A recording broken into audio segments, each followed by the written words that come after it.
حضور اقدس صلی اللہ علیہ وسلم کا ارشاد ہے کہ حق تعالی شانہ ارشاد فرماتے ہیں کہ میں بندہ کے ساتھ ویسا ہی معاملہ کرتا ہوں جیسا وہ میرے ساتھ گمان رکھتا ہے۔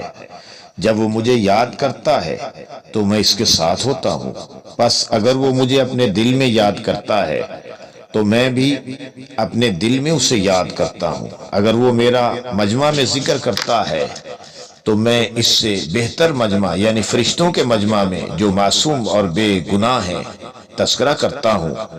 اور اگر بندہ میری طرف ایک بالشت متوجہ ہوتا ہے تو میں ایک ہاتھ اس کی طرف متوجہ ہوتا ہوں، اور اگر وہ ایک ہاتھ بڑھتا ہے تو میں 2 ہاتھ اس کی طرف متوجہ ہوتا ہوں۔ اگر وہ میری طرف چل کر آتا ہے تو میں اس کی طرف دوڑ کر چلتا ہوں۔ گرامی قدر، اس حدیث شریف میں کئی مضمون آئے ہیں۔ اول یہ کہ بندہ کے ساتھ